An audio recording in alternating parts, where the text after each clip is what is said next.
आज के इस प्रेस ब्रीफ के हवाले से मैं ये बताता चलूँ आपको कि 29 मार्च को आप सब लोगों ने पहले भी उसको काफ़ी कवरेज दी है। एक बच्ची का जो लाश मिलती है हमें खुरामा गांव जो Lolab police station Lolab area में है और पुलिस स्टेशन लालपुरा का एरिया पड़ता है। वहाँ पे एक लकड़ी के शेड में जिस पे हम लकड़ी स्टोर करके रखते हैं वहाँ पे एक डेड बॉडी मिलती है।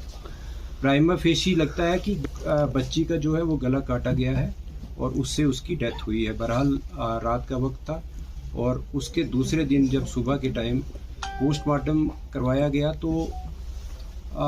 एक डिस्कशंस डॉक्टर के साथ जो हुई और प्रिलिमिनरी जो पोस्टमार्टम रिपोर्ट उनके हिसाब से ये पता चलने लगा कि बच्ची का गला भी घोंटा गया है क्योंकि उसके कुछ ऑर्गन्स पे जो ब्लड वो ज़्यादा था और जिससे जो डॉक्टर्स का अपना बताने का तरीका होता है उन्होंने ये भी एसेस किया कि शायद बच्ची का जो गला पहले घोंटा गया है और फिर उसको उसके जो गर्दन पे है वो छुरी चलाई गई है या कोई तेज नोक की जो भी चीज़ जिससे गला काटा गया है। बहरहाल इसी के चलते जो वजूहात थी जैसे लगता था कि जहाँ डेड बॉडी पड़ी हुई है और साथ में जो सराउंडिंग्स थी उन सारे जो मौके को देख के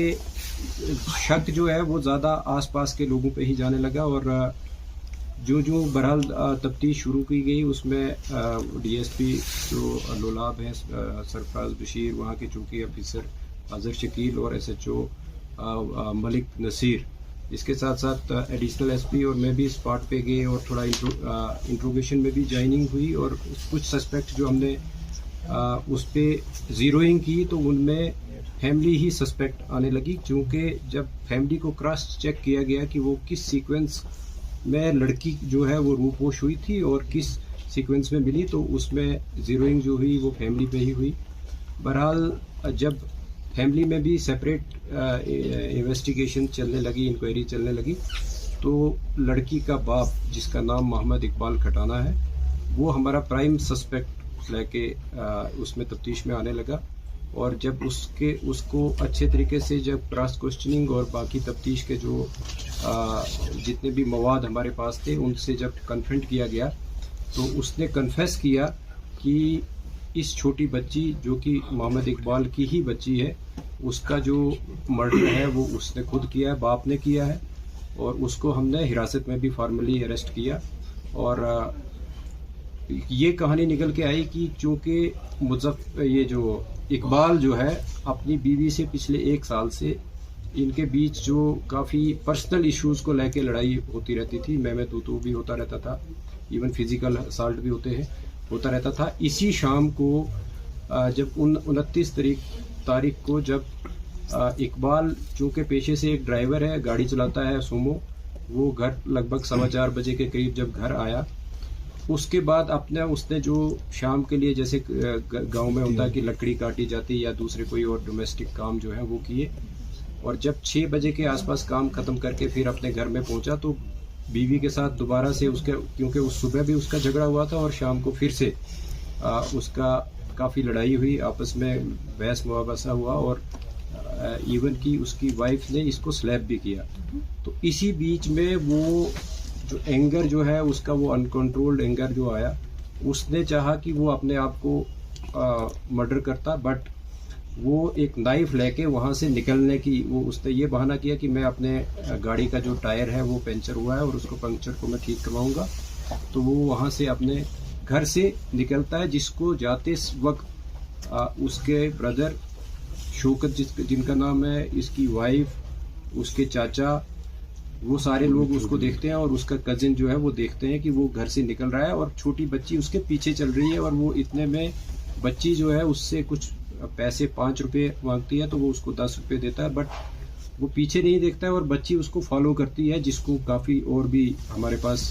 गवाह हैं जिन्होंने उसको बच्ची को फॉलो करते हुए देखा और वो गाड़ी में ही बच्ची जो है इकबाल के साथ बैठ गई। इसके बाद वो हार्डन की तरफ आया और फिर उसके बाद सीवर की तरफ, खुरामा की तरफ आया और जहाँ पे गाड़ी में ही चूँकि उसके बाद इफ्तारी का भी वक्त था और गाड़ी उसने एक आइसोलेटेड प्लेस पे लगाई। जब देखा कि लोग जो है वो क्योंकि इफ्तार के बाद रश भी कम हो जाता है, आजकल तरावी का वक्त होता है, और जो ही तरावी के लिए लोग निकल पड़े तो उसने ये सोचा कि लड़की मेरे साथ है, अगर मैंने भी अपने आप को ख़त्म करना तो इसका क्या करूं। और वो जो आउट ऑफ रेज जो है वो पहले बच्ची का गला घोंटा, और बच्ची जो है उसकी डेथ जो है उसी में हो गई। और वो अपनी सोच को बदलते हुए सोचा कि बच्ची को मैं कैसे किसी जगह ऐसी जगह रखूं कि वो उसकी डेड बॉडी जो है वो मिल जाए और फिर मैं अपने आप को भी ख़त्म करूं। बट जब वो वहाँ पे डेड बॉडी को अपनी गोद में उठा के अपनी गाड़ी एक रोड के साइड पे लगाता है, और वो इस शेड पे जहाँ पे आखिर में डेड बॉडी मिली है वहाँ पे रखता है। वहाँ पे चूँकि इसने पहले ही अपने आप को ख़त्म करने के लिए एक चाकू जो है अपने घर से लिया था,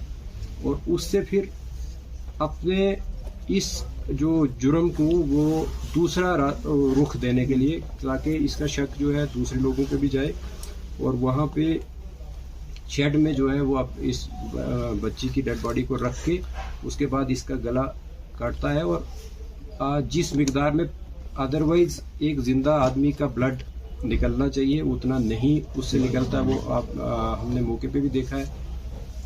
उसके बाद ये चाकू को धो के और अपने पास रख के फिर जाके अपनी गाड़ी को लाके हिज़्ब मामूल जहाँ पे ये गाड़ी को रखता था वहाँ पे ही गाड़ी को दोबारा पार्क करके जब घर जाता है,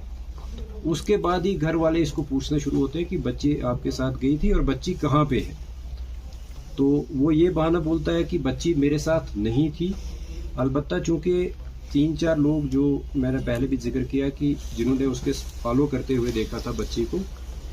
तो वो भी उसको कन्फ्रंट करते हैं, और इस बीच वो एक और बहाना बना के वो दूसरे उसमें उलझन में अपने आप को जो ख़त्म करने की कहानी को छोड़ के दूसरे उसमें रूप में आके और बच्ची को ढूंढने के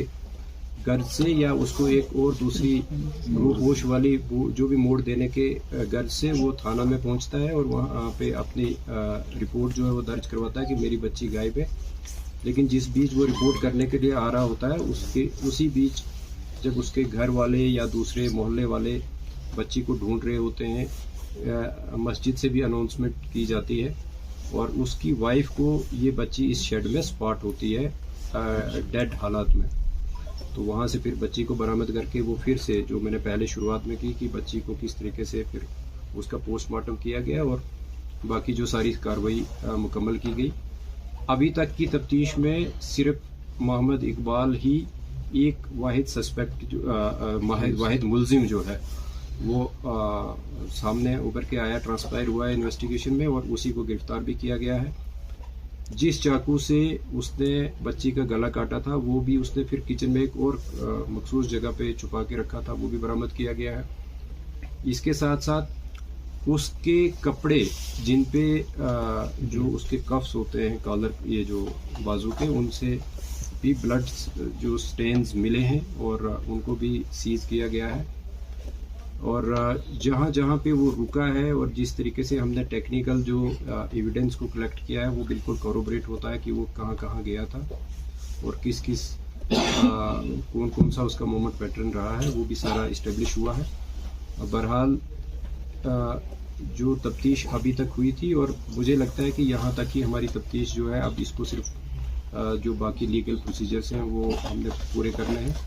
जो इकबाल है उसको गिरफ्तार किया गया है।